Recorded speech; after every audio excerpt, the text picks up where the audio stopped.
కంగు అయితే చాలా ఎక్స్పెక్ట్ చేసి వచ్చానన్న, బట్ విజువల్స్ కానీ అక్కడక్కడ సెట్ అవ్వలేదు. ముఖ్యంగా అతిగా అనిపించేది మన కోకరంలో ఫైట్ అన్నమాట. అది నాకు పెద్దగా ఏం అనిపించలేదు. But cinema first half boring, last ఒక 40 నిమిషాలు మాత్రం బాగుందన్న సినిమా. అది ఒక యాక్షన్ పార్ట్, స్టోరీ అంతా అర్థమవుతూ ఉంటుంది అన్నమాట. బట్ శివ గారు అయితే మాత్రం ఇంకా గ్రిప్పింగ్ చేయాలి స్టోరీ మీద. బట్ ఏదో హైప్ ఉంది అని చెప్పి తీసేసారు తప్ప నాకైతే ఏం అనిపించలేదు అన్న. నిజంగా డిసప్పాయింటెడ్. అంటే తమిళ్లో ఎలాగో మనకు తెలియదు కానీ ఇక్కడైతే ఖచ్చితంగా ఒక బిలో యావరేజ్ మూవీ అనే చెప్పుకోవచ్చు అన్న. ఇంకా సూర్య గారు చాలా అంటే చాలా కష్టపడ్డారు. ముఖ్యంగా సినిమాని అంతా లేపింది మాత్రం డిఎస్పీ అన్న. డిఎస్పీ నిజంగా గబ్బర్ సింగ్ అంత బ్యాక్గ్రౌండ్ ఆ రేంజ్ ఇంకా మించే ఈ సినిమాలో ఉన్నాడు. బ్యాక్గ్రౌండ్ మాత్రం బీజిఎం మాత్రం చించేడు. ప్రతి సీన్లను కూడా గూస్ బంప్సే మనకి. అది కేవలం బీజిఎం వల్ల, కథలో అంత కంటెంట్ లేదు. కానీ సినిమా ఫస్ట్ హాఫ్ అని చెప్తుంది, ఫస్ట్ హాఫ్ బోరింగ్ అని ఉంటుంది అన్న. సెకండ్ హాఫ్ లాస్ట్ 40 నిమిషాలు మాత్రమే సినిమా. ఎవరు వచ్చి చూడాలనుకున్నది మల్టీప్లెక్స్ అయినా సింగిల్ ఎవరైనా డబ్బులు పెట్టి కొనుక్కుని రావాలనుకుంటే లాస్ట్ 40 నిమిషాల కోసం సినిమాని చూడాలి తప్ప 2 గంటలు కూడా వేస్ట్ సినిమా నడితే. ఇంకా చెప్పాలంటే సాంగ్స్ పెద్ద ఏమనిపించలేదు. కానీ ముఖ్యంగా దేశ్ ప్రయత్నం ఒక్కనే పొగుడుతాను నేను. ఎందుకంటే డిఎస్పీని మాత్రం నిజంగా లేపేయాడు సినిమాని మాత్రం. ప్రతి బ్యాక్గ్రౌండ్ 3 గంటల సేపు మనం బయటికి రాకుండా కూర్చుంటున్నాం అంటే కనుక మాక్సిమం డిఎస్పీ మ్యూజిక్ వాళ్ళన్నా. కానీ లాస్ట్ 40 నిమిషాలు మనకి కూడా ఆ డైరెక్షన్ కావచ్చు, ఆ స్టోరీ, ఆ యాక్షన్ పార్ట్ కావచ్చు, అంతా కూడా చాలా బాగుంటుంది. ఆ విజువల్స్ ఎఫెక్ట్స్ అన్ని కూడా లాస్ట్ 40 నిమిషాల్లో పెట్టాడు తప్ప ఆ ఫస్ట్ హాఫ్ అంతా కూడా మాకు ఏంట్రా అనిపించింది. అంటే ఎప్పుడు ఇంటర్వల్ అవుద్దా అని స్థితిలో ఉంది.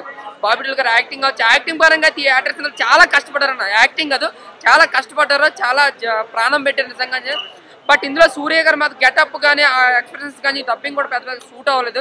బట్ కొకడల్ ఫైట్ అన్నది ఉంటుంది, అది నిజంగా అతిగా అనిపించింది అనమాట. అంటే కొన్ని మన బాల సినిమాలు చూస్తుంటే అమ్మ అనిపిస్తుందా, ఆ రేంజ్ లో అనిపించింది. నాకైతే ఫైట్ వేస్ట్ అనిపించింది అన్న.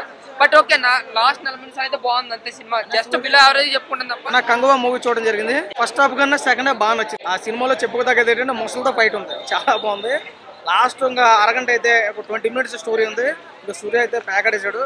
క్యారెక్టర్ వైజ్గా చూసుకుంటే సూర్య గారు ఈ సినిమాకి ప్రాణం పెట్టడానికి వచ్చి 100% న్యాయం చేశాడు సూర్య అయితే. క్యారెక్టర్ వైజ్గా స్టోరీ కొంచెం వీక్ అయినా కానీ ఒక తెగకి సంబంధించిన స్టోరీ కాబట్టి కొంతమంది అర్థం కావచ్చు, కొంతమంది అర్థం కావచ్చు. కానీ ఫస్ట్ హాఫ్ కన్నా సెకండ్ హాఫ్ బాగుంది. డిఎస్పీ మ్యూజిక్ అయితే బ్యాక్గ్రౌండ్ బాగా ఇచ్చుకున్నాడు. ఓకే, చాలా అద్భుతమైన అనిపించింది. ఆ సినిమాలో సాంగ్స్ మనం ఎక్స్పెక్ట్ చేయొద్దు, ఎందుకంటే ఒక తెగలకు సంబంధించిన కాబట్టి తెగల సాంగ్ ఉంటాయి కాబట్టి ఏదైనా కానీ నేను బ్లాక్ బస్టర్ అని చెప్పను, యావరేజ్ అని చెప్పను. కానీ సినిమా అయితే బాగుంది. అవుట్ ఆఫ్ 5కి ఈ సినిమా రేటింగ్ చూసుకుంటే 2 నుంచి 2.5 వరకు అయితే వచ్చు. సూర్య అయితే ప్రాణం పెట్టాడు అబ్బా సినిమాలో. లాస్ట్ ట్విస్ట్ అవుతుంది అని రిలీజ్ చేయను కానీ చాలా బాగుంది. ఆ ట్విస్ట్ కోసం చూడొచ్చు, ముసలితో ఫైట్ చూడొచ్చు. లాస్ట్ 20 నిమిషాలు సినిమా అయితే వేరే లెవెల్ అంటే చాలా బాగా అనిపించింది. సాంగ్స్ ఓకే, విజువల్స్ అదిరిపోయినాయి. సూర్య యాక్టింగ్ చించేశాడు. క్లైమాక్స్ ట్విస్ట్ అయితే అదిరిపోయింది. దేవరా సినిమాలో జూనియర్ ఎన్టీఆర్ చెప్పిన 40 మినిట్స్ క్లైమాక్స్ కంగువాలో ఉంది, ఎరగదీశాడు. పవర్ఫుల్ గా ఉంది, పర్లేదు, బాగానే ఉంది. Super hit. అండ్ మూవీ కూడా చాలా ఇంట్రెస్టింగ్. క్యామియో రోల్ క్లైమాక్స్ లో ఉన్నది. అది మనం విక్రమ్ మూవీలో రోలెక్స్ ఎంట్రీ ఎలా ఉందో అలాంటి ఒక క్యామియో రోల్ ఉంది ఇందులో. చాలా బాగుంది. సూర్య ఫైట్ సీన్స్ అంటే ఎంత బాగుంటాయి మన అందరికీ తెలిసిందే. చాలా బాగుంది. బాబీ డియోల్ రోల్ కూడా చాలా బాగుంది. లైక్ బాగా ఇంట్రెస్టింగ్ విషయం ఏంటంటే క్యామియో రోల్ అని చెప్పి. క్యామియో రోల్ మనం ఎప్పుడు చూడని విధంగా లైక్ చాలా ఇంట్రెస్టింగ్. ఓకే ఫైన్, అంత గ్రేట్ ఏం లేదు, చూడొచ్చు.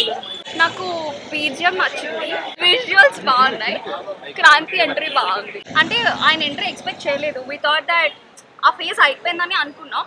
బట్ సడన్ గా ఎంట్రీ వచ్చేసరికి ఒక మూవీ ఇంకా కంటిన్యూషన్ ఉంది అని అప్పుడు అర్థమైంది. పార్ట్ 2 ఓల్డ్ క్యారెక్టర్ మంచిగా అనిపించింది, because that is more aggressive. కొత్తగా ఉంది, యాక్సెప్టబుల్, ఆడియన్స్ అయితే యాక్సెప్టబుల్. బికాస్ ఈ మధ్య మనం ఎక్కువ ఫైట్ యాక్షన్స్, ఫైట్ మూవీస్ చూస్తున్నాం కాబట్టి we can take it. Visuals, BGM, Surya entries అయితే నేను 5.5 ఇస్తా. స్క్రీన్ కంటెంట్ డైరెక్షన్ కి మేబీ 2.5. యాక్చువల్లీ ఇది స్టోరీ ఏం లేదు అసలు. There is no story to talk about. Only emotion, betrayal, fight, అవి తప్ప ఇంకేం లేదు. పార్ట్ 2 ఉంటుందని కార్తీ వచ్చాక అర్థమైంది. So it was really good. One time watch అని చెప్తా. బట్ సూర్య గారు అయితే కంగువా మూవీ, సూర్య గారు అయితే 1 మ్యాన్ షో. కంగువాతో పిచ్చెక్కించాడు బ్రో సూర్య. హీరోయిన్స్ గురించి చెప్తే హీరోయిన్ దిశ నిన్ను చూస్తుంటే ఎక్కుతుంది నష. అంతా అంటే అంత బాగుంది. మ్యూజిక్ కూడా నిజంగా అసలు స్ట్రాంగ్ బ్యాక్ బోన్ లాగా ఇచ్చిండు మ్యూజిక్ అయితే మూవీకి. దాంతో పాటు సూర్య గారి యాక్టింగ్ నెక్స్ట్ అంటే నెక్స్ట్ లెవెల్ ఉంది బ్రో. నిజంగా మూవీ చూసిన వాళ్ళు మాత్రం చాలా ఒక డిఫరెంట్ ఫీల్ లోకి వెళ్ళిపోతారు. స్క్రీన్ ప్లే అయితే నాకు చాలా కొత్తగా అనిపించింది. ఇంతవరకు నేను ఏ సినిమాలో చూడలేను ఇలాంటి స్క్రీన్ ప్లే కానీ, షార్ట్స్ కానీ, ఎలివేషన్స్ కానీ చాలా అంటే చాలా బాగున్నాయి. హీరో మాత్రం చాలా వైల్డ్ యానిమల్ లాగా కనిపిస్తాడు. కార్తిక్ గారు ఎంట్రీ అయితే నిజంగా చెప్తున్నా క్లైమాక్స్ లో వస్తాడు, మంచిగా ఉంది. అది కూడా క్లైమాక్స్ లో ఒక కిక్ ఇచ్చింది.